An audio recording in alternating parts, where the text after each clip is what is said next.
Hey everyone, welcome back to another Linux tutorials. Today we are talking about gzip and gunzip command, two essential commands for compressing and decompressing files in Rocky Linux. As a system administrator or a developer, managing disk space efficiently is crucial whether you are working with log files, backups, or large dataset. These commands will help to optimize the storage and improve the file transfer speed. So let's get started. Let's see the manual page for gzip. These are the manual page and you can see all the options here.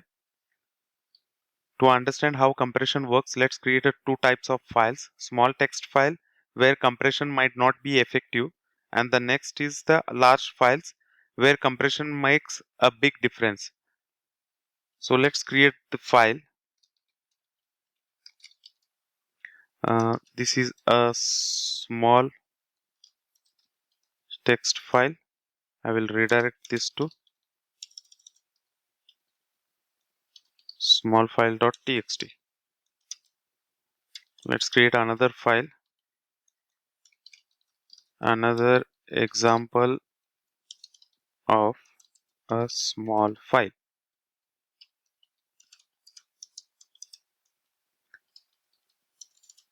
I will give another small.txt. Two files I have created. These are the small text files with minimal content. So now let's create a large file with repetitive data. What we'll do, we'll add yes command here. This is a sample text for compression testing. Let's give head -n 1000.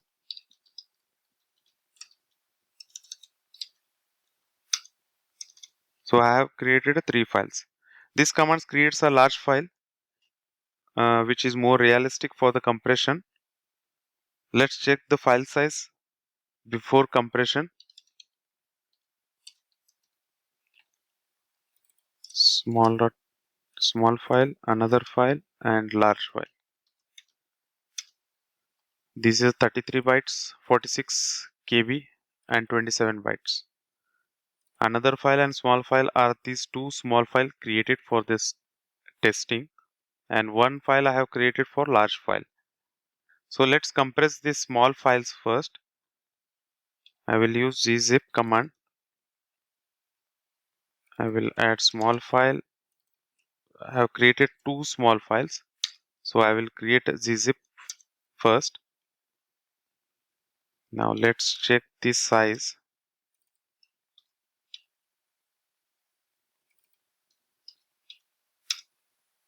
You can check the size. Earlier, another underscore small txt file was having 33 bytes.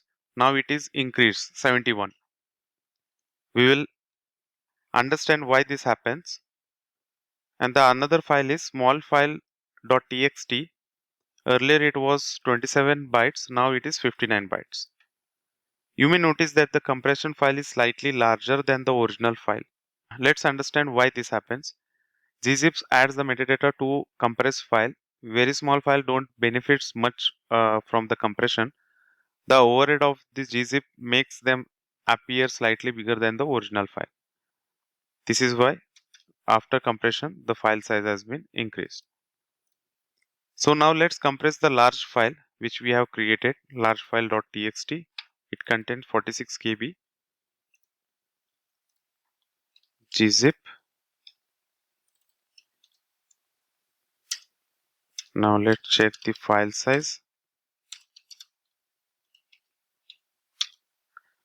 Here you can see earlier it was 46 KB, now it is 233 bytes.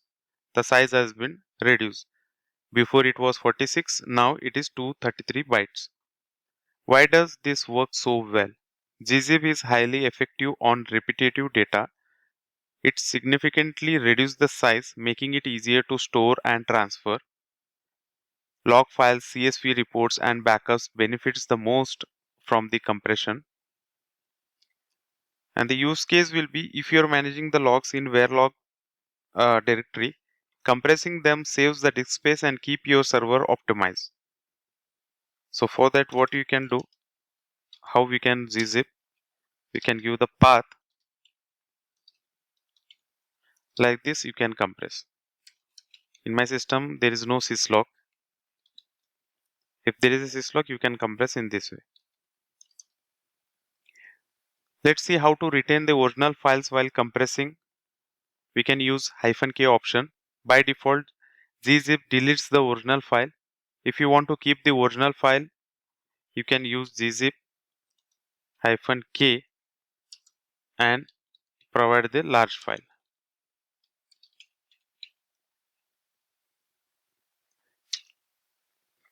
Before that, I need to unzip this gunzip.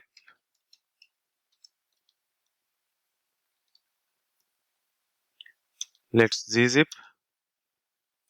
Now you can see .gz. By using -k option here, it has not deleted the original file. We can see both the file now. This kind of use case is useful when you want to create a compressed backup but still need the original file. At that time, you can use -k. So to gunzip, we use this command gunzip and the file name gz file name. This removes this file and restore largefile.txt. That is the original file. If you want to keep the compressed version while extracting, you can use gunzip -k option followed by the gzip file. Both largefile.txt and largefile.txt.gz exist even after gunzip. If you need to temporarily extract a compressed log file but don't want to lose the compressed copy, you can use this option -k command followed by -k.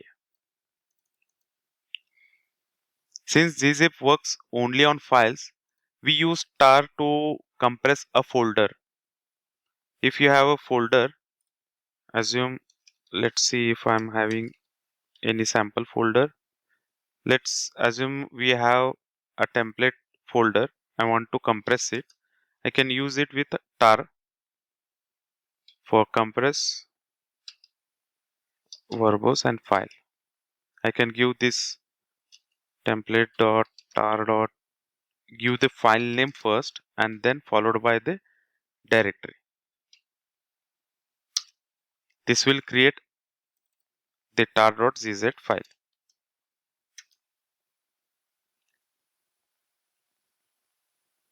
Compressing entire log directory or a project backup before transferring them, you can use tar command to compress it and archive it. And that's it for this tutorial. We have covered how to compress file using gzip, decompress files with gunzip, handle small versus large file efficiently, use tar to compress entire directory. These commands are essential for system administrator managing disk space and data transfer.